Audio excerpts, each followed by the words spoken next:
मित्रों, इस वीडियो में हम अध्यात्म के जो सबसे मूलभूत विरोधाभास है उस पर बात करेंगे, ताकि हमको भी वो बात क्लियर हो जाए कि अध्यात्म में उलझन क्या है, क्यों अध्यात्म के रास्ते ऐसे होते हैं अटपटे, और क्यों हमको लगता है कि कभी पहुंच गए, कभी शुरू ही नहीं हुए। तो इस अटपटे को समझाने के लिए, इसको सुलझने के लिए कुछ बातों को समझना होगा। वो मूलभूत बात ये होगी कि जो आध्यात्मिक परिवर्तन हमको होता है, वो परिवर्तन कैसे होता है? क्या वो हमारे प्रयास से होता है या वो परमात्मा की कृपा से होता है? ये बात जाननी है, क्योंकि अगर हमारे प्रयास से होता है तो फिर हमको अच्छे से प्रयास करना है, जो करना आवश्यक है वो करना है। तो करने से होगा तो फिर हो जाएगा, फिर बात बन जाएगी। और अगर हमारे प्रयास से नहीं होता, वो परमात्मा की कृपा से होता है, तो फिर हम करने से बच जाएंगे, और करने में उलझ के जो समय हम गंवा रहे हैं व्यर्थ, तो उससे हम बच जाएंगे।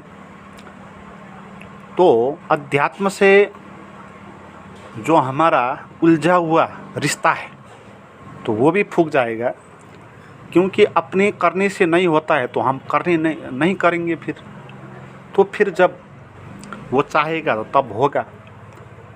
तो अपनी ज़िंदगी जैसी है वैसी जी लें, तो ये बात भी आ जाएगी और ये उलझन से हम बच जाएंगे। तो बात आवश्यक है जानने की, कौन से रास्ते वो उपलब्ध होता है। मित्रों, पहले ये जानें कि हमारे करने से वो उपलब्ध नहीं होता।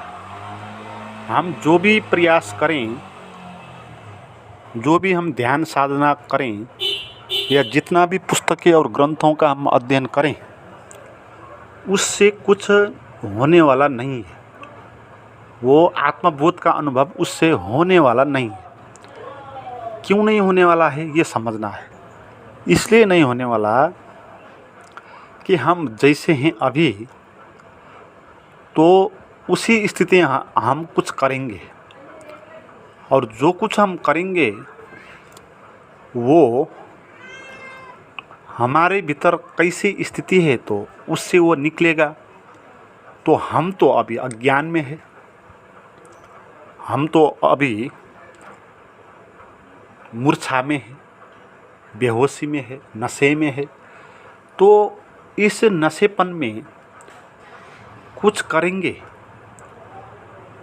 तो वो नशेपन का ही प्रतिफल उसको मिलेगा। तो इसीलिए नहीं मिलता, क्योंकि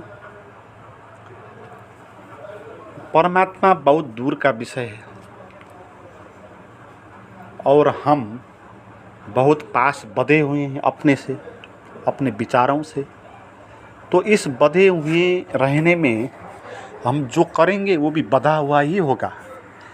जैसे हम विचार को शांत करने के लिए प्रयास करेंगे, तो प्रयास जो हम करेंगे वो प्रयास हमको अशांति में ले जाएगा, क्योंकि हम खुद अशांत है। तो अशांत आदमी जो करेगा वो अशांति की तरफ ही ले जाएगा।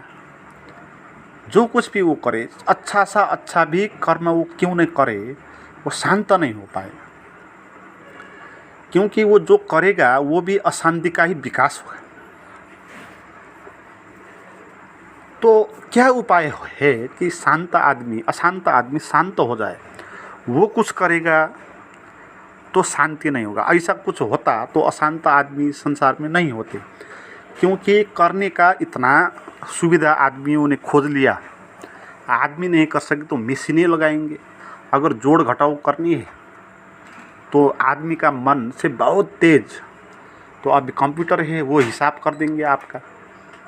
तो करने से होगा तो हम मशीनों से भी, यंत्रों से भी बहुत जल्दी वो हम कर लेंगे और शांत हो जाएंगे, मगर करने से शांति नहीं होगी।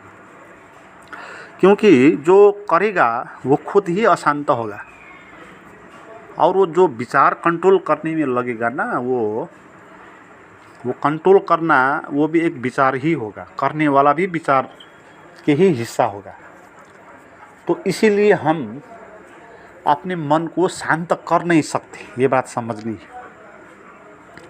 क्योंकि जब हम मन को शांत करने के लिए कुछ करेंगे तो करने वाला जो होगा वो खुद अशांति में है, तो वो जो करेगा वो उसको अशांति की तरफ ही ले जाएगा।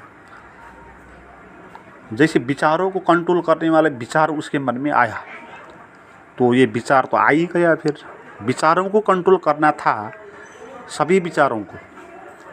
विचार को कंट्रोल करना का अर्थ है कि कुछ भी विचार ना चले, मगर ऐसा नहीं होगा, क्योंकि और विचार बंद हो जाएंगे। फिर ये विचार चलेगा कि विचार को कंट्रोल करना है, तो आप करते रहेंगे कि विचार को कंट्रोल करने के लिए प्रयास करेंगे, देखेंगे उसको और बोलेंगे कि विचार कंट्रोल हुआ। तो ये विचार आपको पता नहीं, आपके भीतर फिर थॉट शुरू हो गया। तो ये थॉटलेसनेस की स्थिति में थॉट नहीं ले जा सकता, विचार करके हम निर्विचार नहीं हो सकते। और ये बात है निर्विचार की, ये बात ही है अकर्ता की।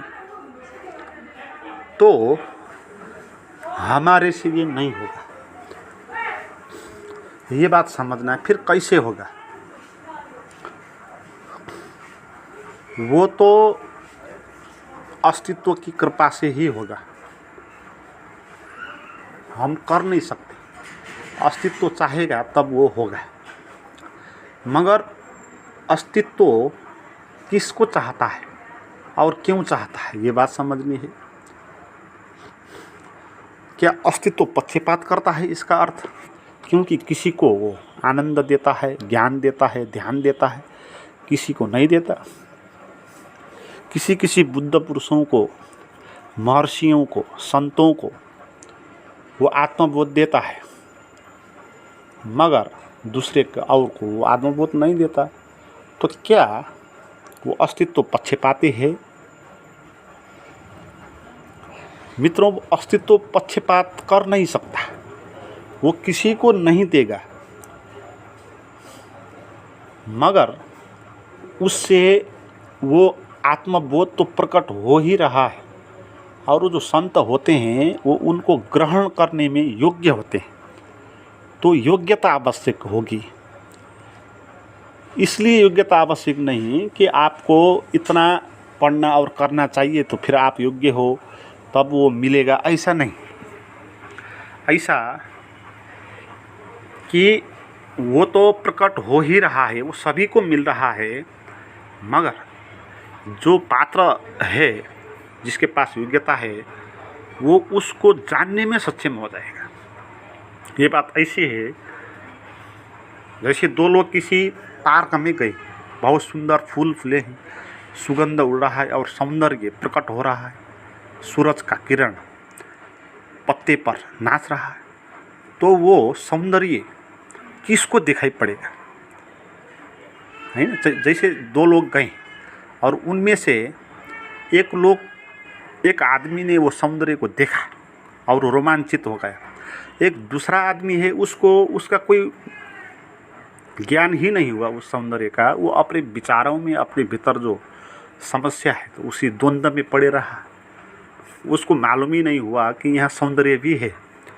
तो क्या वो अस्तित्व ने सौंदर्य उन दोनों में से एक को चुन के दिया?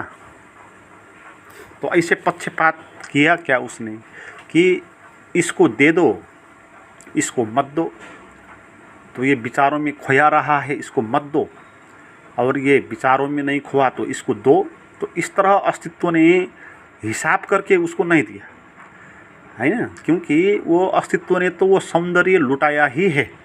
आप उधर हो ना हो इससे भी फर्क नहीं पड़ेगा। आप दो लोग वहाँ पर पहुँचे ना पहुँचे तो भी सौंदर्य वहाँ पर प्रकट होगा, मगर उसको वही ग्रहण करने में योग्य होगा जो उसको जानने में सक्षम होगा, जो भीतर से निर्विचार में होगा, जो भीतर से वर्तमान में केंद्रित होगा, जो जीवन के सौंदर्य को देखने की क्षमता जिसके पास होगी और वो सौंदर्य उसके भीतर के सौंदर्य को जो आंदोलित करेगा, तो वही आदमी क्या होगा, सक्षम होगा, तो उसी को वो मिलेगा। तो इसलिए उस आदमी ने ऐसा कुछ परिश्रम और मेहनत नहीं किया था उसको पाने के लिए, है ना। उसको अनायास ही ये चीज़ मिल गई अपने आप। और ये किसने दिया था, ये परमात्मा ने दिया। वो उसी की कृपा है। जो भी सौंदर्य है चारों तरफ परमात्मा की कृपा है, वो बरस ही रही है पत्तों में, फूलों में, चिड़ियों में, नदियों में। मगर उन चीज़ों को देखने के लिए, उनको पीने के लिए, वो वर्तमान क्षण में जीने के लिए वो पात्रता लोगों के पास है नहीं। तो इसलिए लोग को वो परमात्मा वो आनंद नहीं मिलता। तो इसीलिए नहीं मिलता कि उन्होंने इसको महत्वपूर्ण ठाना नहीं। उन्होंने तो अपने भीतर जो महत्वाकांक्षा है पद में पहुंचने का, ज़्यादा पैसा कमाने का और कुछ हो जाने का, तो ये भीतर उसने अपना आकांक्षा पैदा किया, तो उसमें वो लगा, जीवन उसी में लगा दिया, उसी चीज़ को पाने के लिए, संघर्ष करने में। तो उसके पास समय नहीं बचा उस सौंदर्य को देखने के लिए। तो आदमी ऐसे हो गए, समय इतना उपलब्ध था उनको देखने के लिए, मगर उसने कुछ और काम बना लिया, और महत्वपूर्ण, उससे ज़्यादा महत्वपूर्ण काम लोग ने बना लिया और उसको पाने में वो लग गए। तो इसलिए वो परमात्मा से दूर होने लगे, उस सौंदर्य से। और परमात्मा का क्या अर्थ होता है, वो सौंदर्य। तो ऐसा नहीं है कि परमात्मा अस्तित्व वो किसी को चुन के नहीं देगा, वो उससे तो सभी के लिए प्रकट ही है, वो नहीं छिपाता है, वो सभी के लिए ओपन कर देता है, खुली किताब है जीवन।